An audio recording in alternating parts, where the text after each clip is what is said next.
Nina!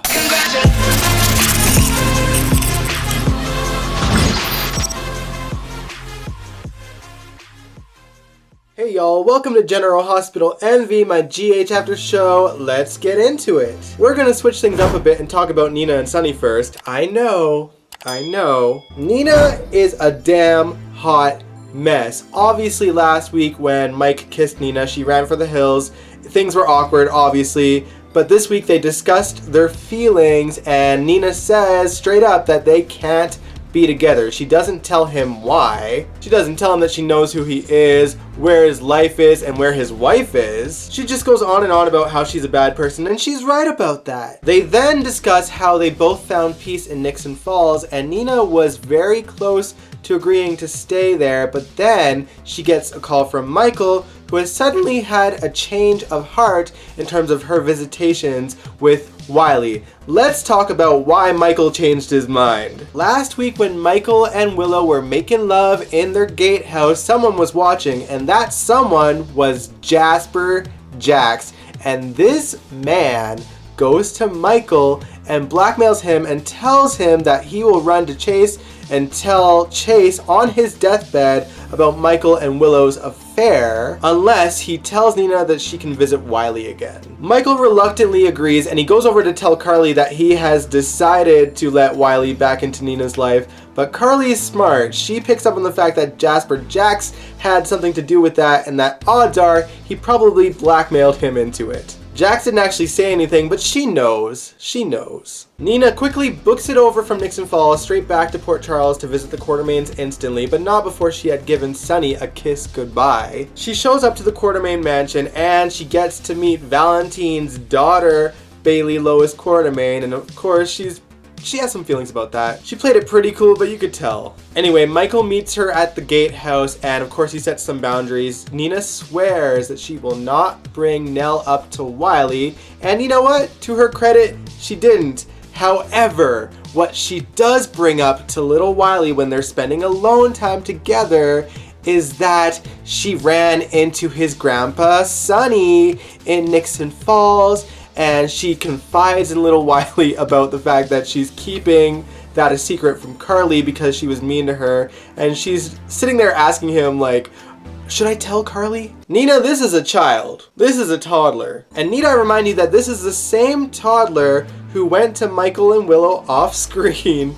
and told them that you said that Nell was his real mom and that Willow wasn't. What on God's green earth makes you think that Wiley isn't going to tell Michael and Willow this information off screen? You know what the worst part about this storyline is though? There is absolutely no one to root for in it. Michael and Willow are trash for lying to Chase. Jasper Jax is trash for blackmailing his former stepson. Nina is trash for keeping a secret that Michael's father is alive. Technically, I guess you could argue that the only one that you can root for here in the story is Chase. This man is being put through hell on this show right now. I feel so bad for Chase.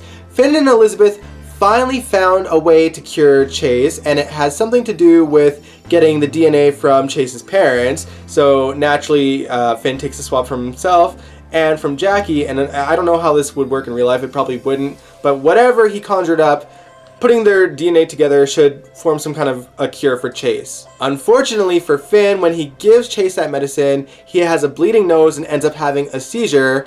Obviously, the reason for that is because we know that Finn isn't really Chase's father because Cyrus rigged the test to mess with Jackie. And from Finn's point of view, if that didn't work, then nothing will, and he's pretty much having to give up, even though we know that at one point Finn was actually going to have another DNA test done. I guess they just never got around to it. Finn sadly has to tell Chase that he might not make it and that he should prepare for the worst, and Chase is devastated, as is Jackie and Gregory, and of course Finn and Elizabeth too, and Anna, everyone that cares about Chase. Willow finds out that he might be dying as well, and so Chase actually proposes to Willow, and she accepts. You guys know what's gonna happen, right? They're going to get married, and then he's not going to die, he's going to be cured, and then Michael and Willow are gonna sneak around like rabbits while she is in a marriage that she doesn't want to be in because she'd rather be with boring Michael Corinthos, void of personality, and Chase is going to catch them. There you go, guys. I don't even have to talk about the storyline anymore. When the writers catch up to a viewer's intelligence, then we can discuss it more, but we already know that this is exactly how it's gonna play out. Okay, let's talk about Peter, because I have some questions for y'all, alright? Let's just recap what happened. Peter fell down a flight of stairs. We saw him bump his head. He was bleeding out. Elizabeth shows up, checks his pulse, confirms that he's dead. Finn also checks his pulse, confirms that he's dead.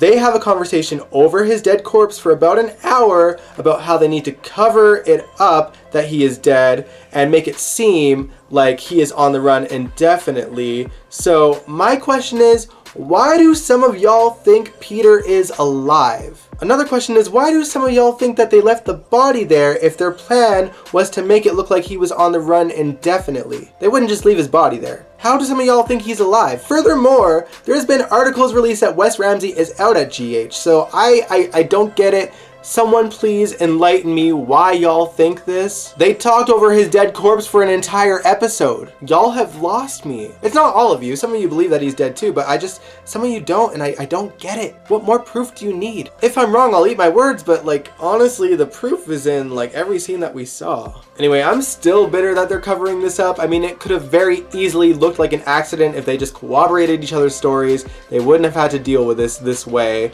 And it makes me mad because everyone is having to look over their shoulder thinking that Peter is out there somewhere to get them when he is dead. Maxie can't be with her daughter until Peter is found. Also, I'm kind of mad that Maxie still hasn't confided in anybody about where Louise actually is. Not even Britt or Spinelli. That's right, Britt is back in town, and I guess she's still able to be the chief of staff of the hospital, although I have a feeling that it's not going to last much longer because rumor has it Terry might be up for a big position in General Hospital according to an Entertainment Weekly article. Which is cool, they need to be giving Terry some stories. Happy Pride, by the way. But yeah, she doesn't tell anybody. She doesn't tell Britt, Spinelli, or even Obrecht, who is back in tow with Britt as well. Spinelli was curious as to what Maxie would tell their daughter Georgie, and Maxie tells Georgie, who, by the way, that little actress looks so much like her namesake. I've probably said it before, she's been looking like her for years, but it wows me. Such great casting. Anyway, what Maxie tells Georgie is that a friend of hers that was sad because she was childless is taking Louise for a while so that she would cheer up. Brooklyn should honestly just make Maxie the godmother. At least she'd be able to see her without question. Anna actually got to meet Bailey Lois Quartermain because she visited Valentine at the Q house, and they actually discussed Maxie's missing baby right under the baby's nose. Or over it, I mean. Anna is determined to track down Peter and bring him down, of course, and this week we got some really funny scenes of Anna and Dr. Obrecht at a rage room just trashing inanimate objects together and bonding. Some people understandably feel some type of way about that, but you know what? For me personally, I still enjoyed it. I mean, I don't think that Anna and Obrecht will ever be friends, but I think that they do have a mutual respect for each other in a sense because they've managed to tolerate each other because they have a lot of people that they care about in common with each other, and they have a common enemy in Peter as well. And the scenes were funny, what can I say? Okay, let's talk about Cyrus Renaud. He is still chained to a bed at GH, and Carly comes in to gloat.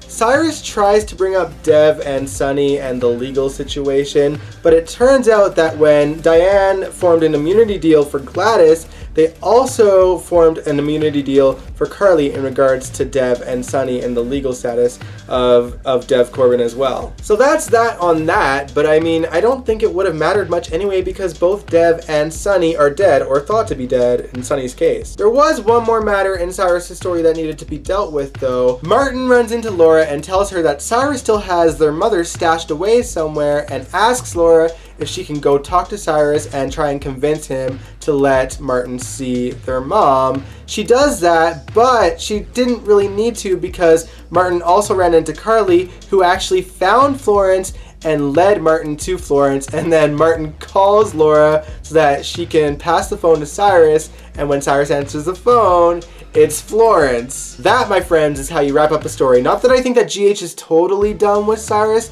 but at least the original story is done. It does seem wrapped up. Moving on, okay, let's talk about Curtis. He is in the hospital recovering from a gunshot wound. And I don't know if it's just me, but I find it really hilarious that this show is trying so desperately to paint Curtis as a really big hero in the situation for getting shot. I'm like, listen, the man snuck into this house and got noticed and got shot. If you want to talk about Curtis being a hero, then you should have focused on the fact that Curtis suspected that Portia was in danger and showed up with the mayor to the house. So, but like, they're talking about him being shot and that's what makes him a hero. I'm like, y'all, stop. At least it brought Stella back for a little while. I always like seeing her on screen. She comes back and it's funny because Portia was in the room when Curtis woke up, and for whatever reason that had Stella going over to Portia and confronting her about if there's anything going on between them, because apparently Stella is now a hardcore Jordan and Curtis fan and wants them to work out their marriage. I gotta say, Stella and Jordan's relationship came a long way. Needless to say, Curtis couldn't even mention to Portia the feelings that he has for her because Portia shut him down before he got a word out due to pretty much Stella putting the fear of God in her. I don't really have a dog in this fight. I mean, I don't really dislike or like either couple more. Like, if you're rooting for Portia and Curtis, cool. If you're rooting for Jordan and Curtis, cool. I don't care either way. I feel like they're both, you know, a decent potential coupling. However, I still think that Curtis is Trina's father, and if that comes into play, then I think that the show is going to go for Portia and Curtis. Although if that is the case, when Curtis finds out that Portia's been lying to him, then he's going to want nothing to do with her either. If he's not a hypocrite. It was lies and secrets that destroyed his marriage, so you know, consistency is key, writers. Anyway, last but not least, let's talk about Brando and Sasha. I still adore them, but I gotta laugh a little bit because she had an ultrasound. She's already showing, by the way. It's been a month, she's already showing. And they show the ultrasound, and that ultrasound looks like a full-grown baby. I'm like, I don't get it. Maybe the writers or the showrunners are like, you know, we had Maxie pregnant for so long, let's just speed run this pregnancy. I'm down for that, honestly. Sasha and Brando even show Gladys the ultrasound, and you know, I was liking her. I was ready for her to just be able to stick around. I was cool with that, but then she does seem to be a little bit sinister when it comes to Sasha. I don't think that she likes that she is carrying Brando's child. Gladys doesn't necessarily show to Brando and Sasha that she doesn't like her, but we did get some scenes of her kind of giving her dirty looks in a corner in the distance while watching them interact with each other. And then furthermore, Gladys then invites herself to move in with Brando. She says that she's going to stay in Port Charles because there's nothing left in the city that she was from. And you know, at the end of this pregnancy, 2 weeks from now when she gives birth, I think that Gladys is going to shove Sasha out the door, or at least try. But I love Brando and Sasha, so mess with them, then we're gonna have a problem, Gladys. Anyway, that's it for this show. I hope you guys enjoyed it. If you liked this video, give it a big old thumbs up, subscribe if you want to, and I will catch you guys next time. Peace out.